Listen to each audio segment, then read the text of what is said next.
Salut, on se retrouve pour une nouvelle interview où nous avons pu interviewer une nouvelle artiste qui est une illustratrice qui s'appelle Blue Sibyl sur les réseaux sociaux, dont notamment Instagram. On la remercie encore d'avance pour son intervention dans cette interview, ça nous fait super plaisir. Et pour ceux que ça intéresse, tous ces réseaux sociaux, comme d'habitude, sont en barre d'infos. Vous pourrez découvrir du coup dans cette interview son parcours, savoir quelles sont ses inspirations, comment elle réalise ses illustrations, qu'est-ce qu'elle préfère dessiner. Et aussi, elle vous donnera les meilleurs conseils justement pour réaliser des illustrations avec les matériaux adaptés. Enfin bref, vous pourrez découvrir plein de choses qui je pense peuvent vous intéresser. On vous souhaite, et pour ceux qui vont regarder cette vidéo, un excellent et un très bon visionnage. Alors on se dit à tout de suite.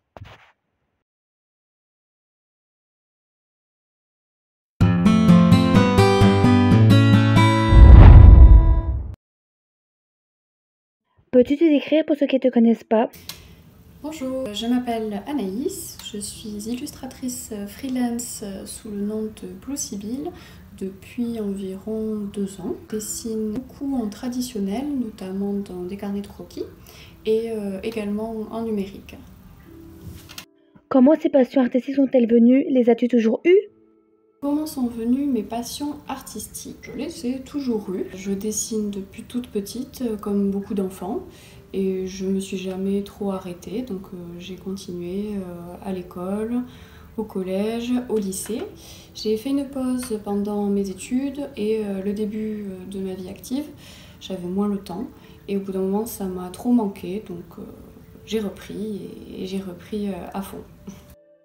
Qui t'inspire et te motive le plus au quotidien et avec qui rêverais-tu le plus de collaborer? Alors, qui m'inspire le plus il y a plein de personnes en fait, il n'y en a pas une en particulier. Des personnes qui ont des univers très différents globalement, puisque je pense que justement en mixant plein d'éléments, de choses qui nous plaisent, qu'on va pouvoir développer peut-être son propre univers qui sera personnel. Pour citer quand même quelques personnes, il va y avoir des très connus comme Wish, comme Redlusky par exemple. Il va y avoir aussi Elisa Ivanova, Polar, qu'elle s'appelle Polar IV, il me semble. Ensuite, aussi en française, il y a Kaevan, j'aime beaucoup le travail, et Amandine Comte, voilà.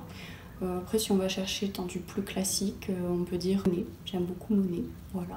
Donc il y a des univers qui sont vraiment très différents, et c'est ça qui est intéressant. Ce que je trouve riche d'explorer des choses très différentes et de s'en inspirer.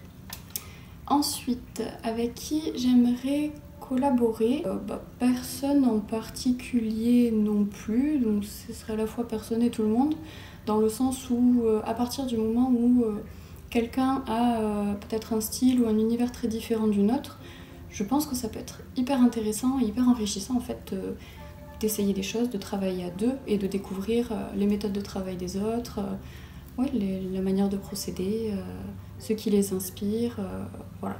Et se sortir de sa zone de confort. Que préfères-tu dessiner et avec quel matériel et pourquoi?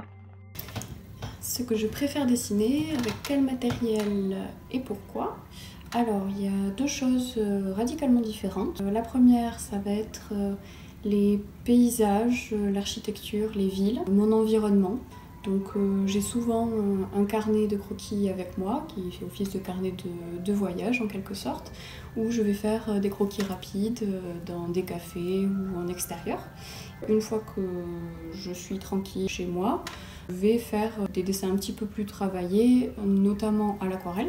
L'aquarelle parce que je trouve que c'est un médium qui est très expressif, ça permet de faire une mise en couleur qui peut être très rapide, comme on peut énormément rentrer dans les détails.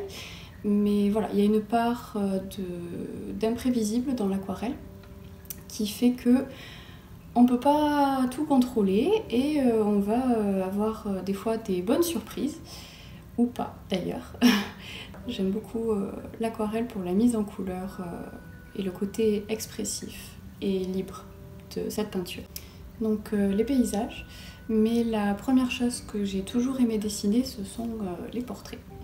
Donc c'est pas forcément le plus simple, mais j'aime le fait que chaque visage soit unique, chacun ait des traits qui leur sont propres, qui amènent du caractère, et essayer de chercher la petite chose qui fait qu'un portrait va être reconnaissable ou non, mais en tout cas qui va donner du caractère à ce qu'on dessine. Donc voilà, j'adore les portraits pour ces raisons-là. Je vais les dessiner essentiellement au crayon noir, crayon graphite, quand je fais du noir et blanc. Et un petit peu à l'aquarelle aussi, mais c'est plus compliqué, donc pour la couleur. Et parce qu'on n'a pas le droit à l'erreur à l'aquarelle, donc si on se rate, il faut recommencer. Et ensuite, j'aime bien aussi en numérique, parce que le numérique va permettre de pousser un petit peu plus le travail des volumes, des formes, et des ombres et des lumières, surtout. Justement, le numérique, j'essaie de l'appliquer un petit peu plus aussi au paysage, parce que ça permet vraiment de créer une ambiance, en ajoutant les lumières, les ombres, en travaillant plus les contrastes, et créer un univers, oui, l'ambiance qu'on recherche pour un environnement, je trouve ça très sympa, le numérique. Pourquoi tu voulais partager ta passion sur les réseaux sociaux et qu'est-ce qui t'a donné envie de te lancer là-dessus? Pourquoi les réseaux sociaux? Alors, au tout début des réseaux sociaux, alors moi j'ai commencé sur Instagram, ça devait être en 2014 ou en 2015, donc ça date un petit peu. Au début, quand je dessinais, en fait, je ne montrais absolument pas mes dessins à qui que ce soit, ou très très peu. Au bout d'un moment, j'ai eu envie de partager un petit peu ce que je faisais pour avoir un retour, ou montrer tout simplement. Et comme j'osais pas particulièrement le faire auprès de mon entourage, j'ai trouvé ça plus simple de le faire avec des inconnus en fait. Voilà, donc pour avoir un œil externe. Ensuite, j'ai trouvé intéressant aussi le fait d'avoir au fil des années toutes les images, tous les dessins qu'on a postés, notamment sur Instagram, sur un fil d'actualité, de faire une sorte d'historique de son travail. Et je trouve intéressant même d'aller voir les comptes d'autres artistes, de remonter un petit peu dans le temps pour voir ce qu'ils faisaient avant, voir leur évolution. Donc voilà, j'ai trouvé ça super intéressant. Donc j'aime bien le fait qu'on puisse voir la progression d'une personne en dessin, dans son style, dans les thèmes, voilà, dans ses sujets. Et puis de temps en temps, je m'amuse un petit peu à remonter le fil de mon Instagram. Je rigole beaucoup. Je rigole parce qu'il y a des choses où je me dis oh là là, c'était pas terrible. Et ça rassure dans un sens parce qu'on se dit quand même j'ai progressé. Ça permet de voir l'évolution et de se remotiver, de se dire je partais d'un petit peu loin. Tout le monde s'améliore en travaillant. Donc je trouve ça aussi intéressant, les réseaux sociaux pour ça. Nous avons vu que tu étais freelance, alors on aimerait savoir si tu aurais des conseils pour quelqu'un qui voudrait être freelance. Quelques idées que je n'ai pas appliquées moi-même parce que je n'avais pas le recul nécessaire encore pour le savoir. Mais je dirais ne pas se lancer trop tôt en premier. C'est-à-dire à partir du moment où on se lance, on va avoir la pression de trouver des clients, de devoir vendre. Donc ça rajoute une pression. Donc je dirais ne pas se lancer trop tôt pour pouvoir prendre le temps d'expérimenter, de tester des choses, plein de choses, de se trouver un style qui va évoluer de toute façon, mais trouver un début, voir ce qu'on aime vraiment faire. Et à partir de là, quand on commence à avoir une idée un peu plus précise, là, ok, se lancer. Ensuite, une fois qu'on est lancé, je dirais se concentrer sur une chose au début, c'est-à-dire choisir une offre ou cibler un client en particulier, se concentrer dessus, la développer et la maîtriser avant d'en attaquer une deuxième. Ne pas se disperser en fait dans trop de choses différentes dès le début.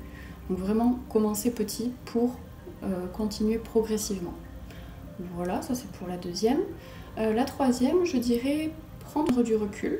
C'est-à-dire prendre du recul qu'on fait sur son travail, ne pas tout prendre trop à cœur quand on a un retour nos illustrations. Par exemple, quand un client nous fait un retour qui demande des modifications, ce qui est tout à fait normal et courant, ne pas se sentir attaqué dans ce qu'on a fait, mais vraiment être ouvert au dialogue et à l'écoute, comprendre ce qui ne convenait pas tout à fait, accepter, faire les modifications nécessaires. Donc c'est vraiment un travail d'écoute, de prise de recul pour chercher à toujours s'améliorer. Donc voilà, ça je pense que c'est un autre conseil important, ne pas prendre les critiques trop à cœur et comprendre vraiment ce qu'on essaie de nous dire, même si c'est pas toujours évident, et essayer d'avancer au mieux en appliquant tous les petits conseils qu'on a pu avoir. Et en dernier, s'accrocher, ne pas lâcher, vraiment garder la motivation parce que c'est un métier passionnant mais difficile et vraiment persévérer pour y arriver, donc garder la motivation surtout. Aurais-tu une anecdote à nous raconter par rapport à un de tes dessins?